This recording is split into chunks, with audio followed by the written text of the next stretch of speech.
Learning theory में आज हम लोग बिहेवियरिज्म पर संक्षिप्त चर्चा करेंगे। व्यवहारवाद। तो what is behaviourism all about, हम बिहेवियरिज्म को किस रूप में समझते हैं, क्या है बिहेवियरिज्म। तो behavioural psychology is the study of external behaviour. किसी भी व्यक्ति के बाहरी व्यवहार का अध्ययन ही बिहेवियरिज्म साइकोलॉजी है।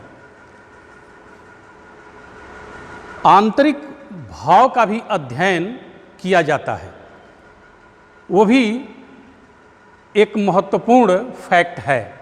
लेकिन what is behaviourism all about, इसमें है behaviourism psychology is the study of external behaviour. Behaviour is objective and observable, whereas what goes on in one's mind can never really be known or measured. The mind is a black box. अभी जो मैं से कह रहा था कि जो प्रत्यक्ष व्यवहार दिख रहा है वह तो बिहेवियरिज्म है, उसे हम समझ सकते हैं। मनोविज्ञान में उसका अध्ययन आसान है।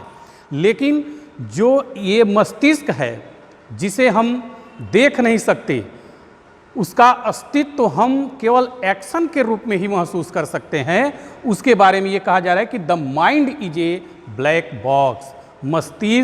मस्तिष्क एक ब्लैक बॉक्स है। तो बिहेवियर इज ऑब्जेक्टिव एंड ऑब्जरेबल। व्यवहार एक ऑब्जेक्टिव और ऑब्जरेबल निरीक्षणीय है। बिहेवियर क्या है?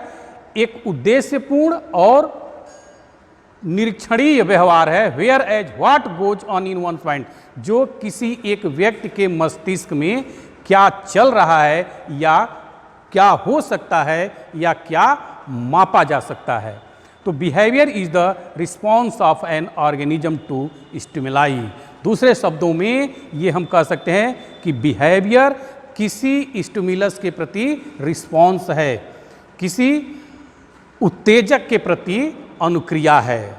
जैसे भूख जब लगती है उसके पहले जब हम खाने की कोई चीज़ देखते हैं वह स्टिमुलस है और हमारे मुंह में पानी का आना रिस्पॉन्स है। तो ये है behaviour is the response of an organism stimuli.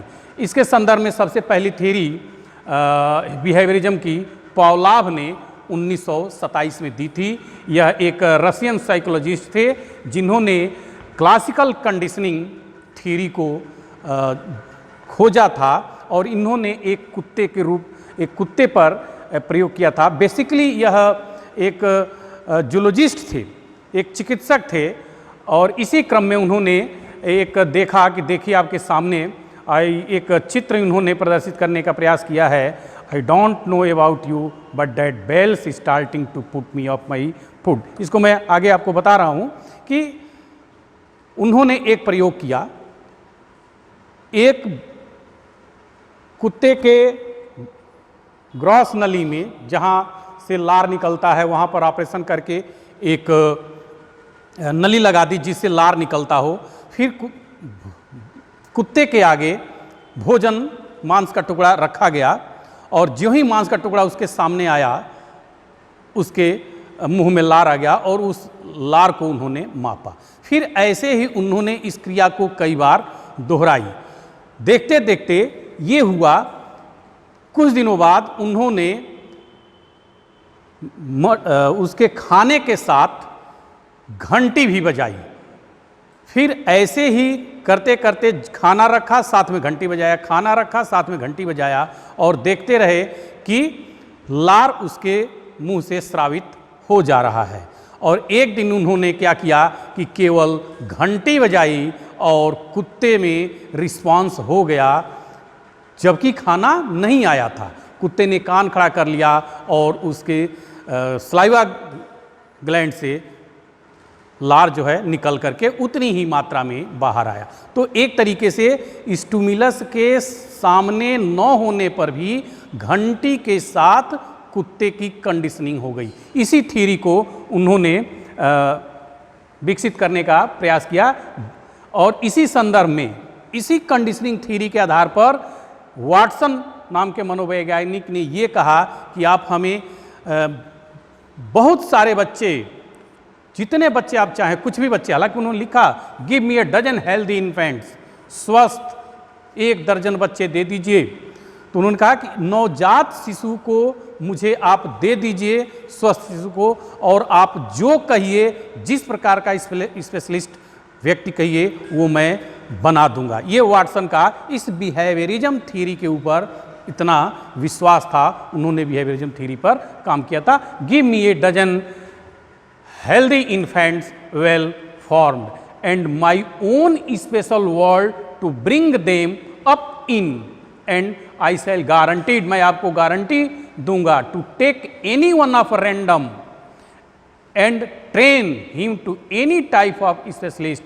I might select a doctor, a lawyer, a artist, a professor, a scientist, कुछ भी बना सकते हैं, इनका ये कहना था।